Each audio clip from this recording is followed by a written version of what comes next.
حضرت سارہ کہاں کے یہاں اولاد نہیں تھی.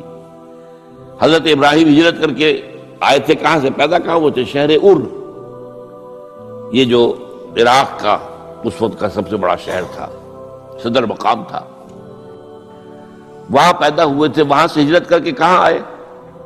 شام. شام میں علاقہ خاص طور پر فلسطین کا جو ہے کنعان، یہاں آ کر آپ نے ڈیرا اپنا جما لیا. اور اس کے قریب میں ہی دو بستیاں تھیں جہاں پر کہ وہ سوڈومی والا معاملہ جو ہے آپ کو معلوم ہے، بدترین جو ہے گندگی تھی ان کے اندر، جہاں حضرت لوط علیہ السلام کو بھیجا. پھر انہوں نے ایک سفر کیا مصر کا. اس کی وجہ بھی سمجھ لیجئے، مصر میں اس وقت جو خاندان حکمران تھا وہ عرب تھا اصلا، وہ مصری نہیں تھے، وہ فرائضہ نہیں تھے، وہ مصر کے تھے، عرب سے آ کر لوگوں نے قبضہ کیا.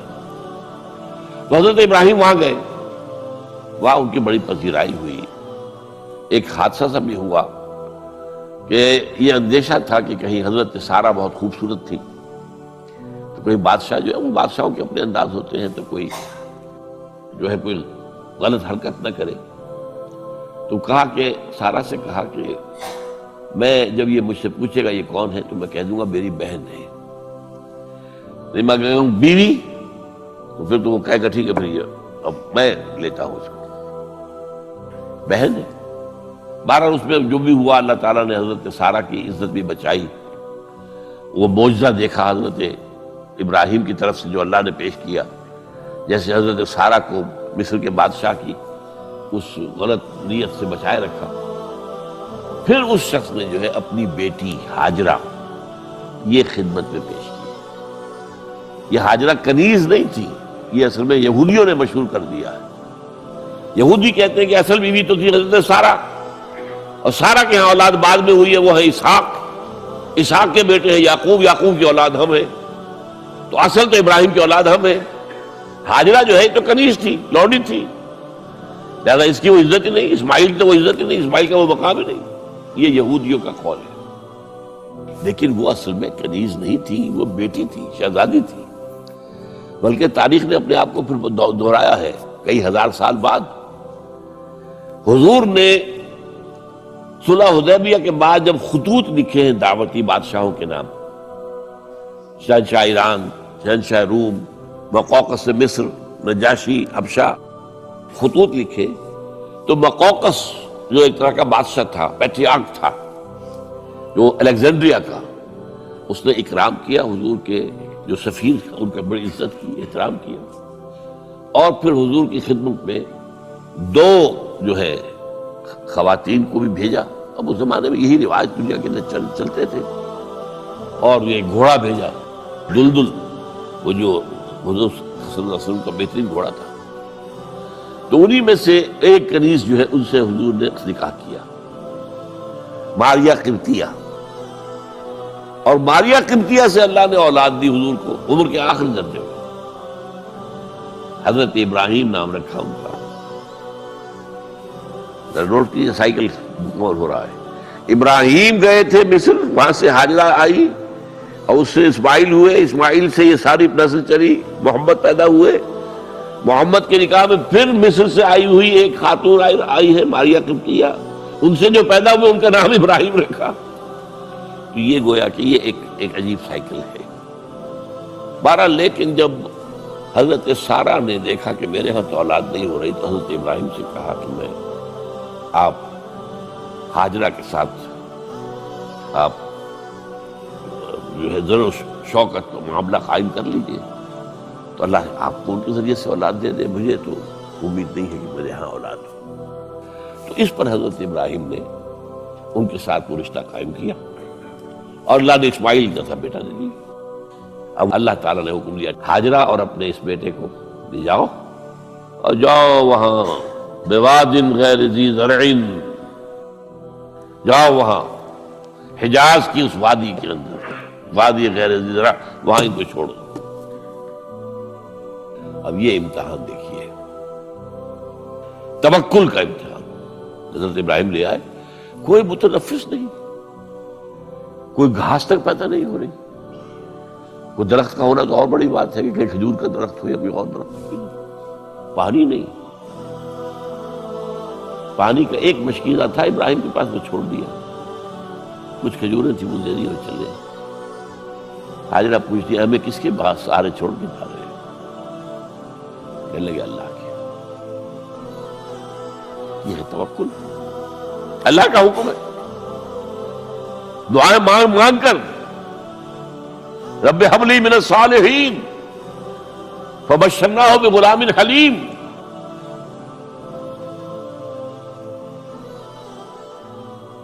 اب وہ بچہ آتے رہتے تھے، چکر لگاتے تھے۔ فلما بلغ معه السعی، جب وہ بچہ اسماعیل ان کے ساتھ بھاگنے دوڑنے کے قابل ہو گیا، کاموں میں ہاتھ بٹا رہا ہے، 13 برس کی عمر ہو گئی ہے، نوجوان۔ اب اندازہ کیجئے 100 برس کی عمر، بوڑھا آدمی، اولاد اب تک ہوئی نہیں تھی، ایک اولاد مانگ مانگ کر دعا سے اللہ سے لی ہے۔ اب آخری امتحان آتا، اس سے آگے کوئی امتحان نہیں ہے۔ اس بوڑھے شخص کی نخل تمنا ہری ہو رہی تھی اپنے بیٹے کو دیکھ کر۔ فلما بلغ معه السعی قال یا بنی انی اری فی المنام انی اذبحک فانظر ماذا تری۔ کہتے ہیں حضرت ابراہیم بیٹے میں مسلسل دیکھ رہا ہوں خواب میں کہ میں تمہیں ذبح کر رہا ہوں، تو دیکھو غور کرو تمہاری رائے کیا ہے۔ نبی کا خواب بھی وہی ہوتا ہے، اس میں کوئی شیطنت جو ہے، کوئی شیاطین جن و انس کی کوئی مداخلت نہیں ہو سکتی۔ پھر یہ کہ پے بپے 3 دن یا بنی انی اری فی المنام انی اذبحک فانظر ماذا تری۔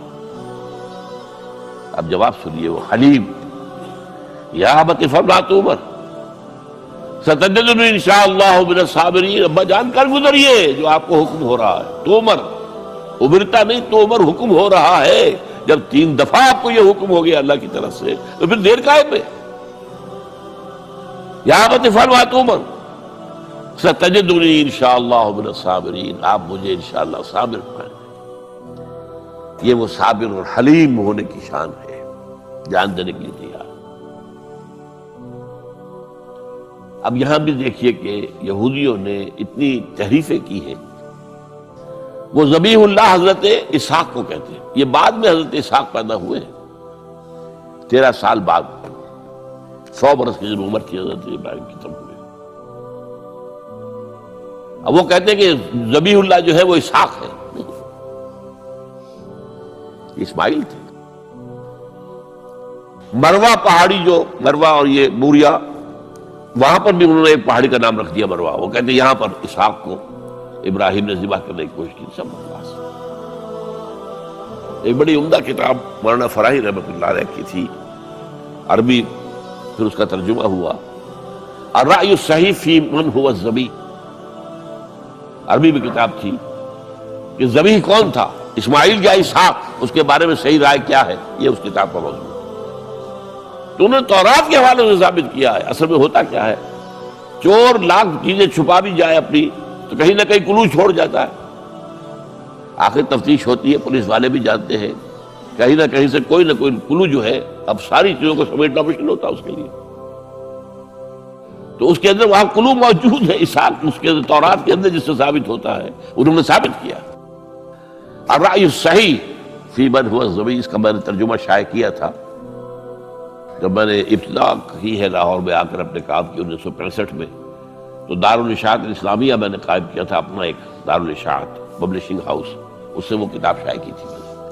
اب بھی وہ چھپتی ہے، اب وہ اور پبلشر ہیں ان کے، وہ چھاپ رہے ہیں۔ بہرحال تو حضرت اسماعیل جو ہے وہ ذبیح اللہ ہے، اللہ نے جب لٹا دیا، فلما اسلما وتلہ للجبین۔ اب یہاں پر ذرا نوٹ کیجئے، اسلما، جب دونوں نے اسلام کا مظاہرہ کیا، وہ جو میں نے کہا تسلیم، سر تسلیم خم ہے جو مزاج یار میں آئے۔ بوڑھا باپ چھری لے کر تیار ہو گیا ہے اور جوان بیٹا گردن ڈال کر، بس صرف ایک احتیاط کی ہے کہ پیشانی کے بل لٹایا ہے تاکہ چہرہ سامنے نہ رہے۔ چھری چلاتے ہوئے چہرہ میں اودے بولتا اللہ للجبین، پیشانی کے بل انہوں نے لٹا دیا اور پھر چھری چلائی. لیکن اللہ نے پکار کر کہا یا ابراہیم قد صدقت الرؤیا انا کذالک نجزی المحسنین.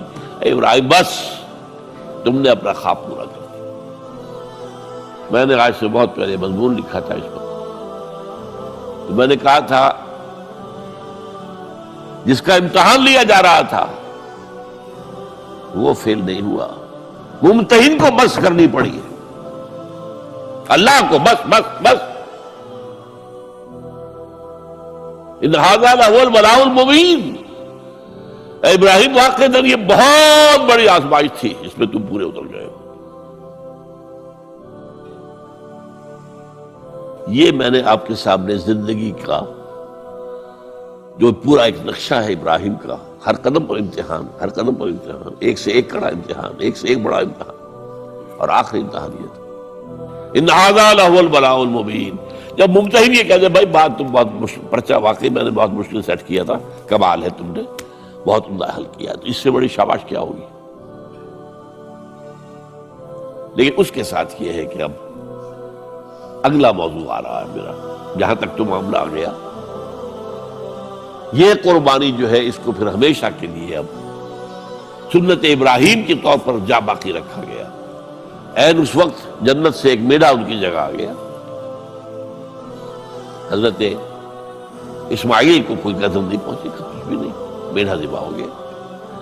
اور وہ قربانی ہے جو آج پوری دنیا میں اس وقت سے لے کر ترکنا علیہ فی الآخرین، ہم نے اس کی یہ یاد ہے. یہ قربانیاں جو آپ دیں گے یہ کیا ہے؟ حضور سے پوچھا گیا ما هذه الاضاحی یا رسول اللہ، اے اللہ کے رسول یہ اضاحی کیا ہے، یہ کیا ہے، یہ جو ہم قربانیاں دیتے ہیں کیا ہے؟ قال سنت ابیکم ابراہیم، یہ تمہارے باپ ابراہیم کی سنت ہے. اس کو زندہ رکھا ہے اللہ نے. ان کے اس امتحان کی کامیابی کو اس کا جشن منایا جا رہا ہے. ہر سال لاکھوں کا کروڑوں جانور جو ہے اللہ کے نام پر ذبح ہو رہے ہیں. یہ وہ اسماعیل کی قربانی کا جو ہے یہ جشن ہے جو منایا جا رہا ہے.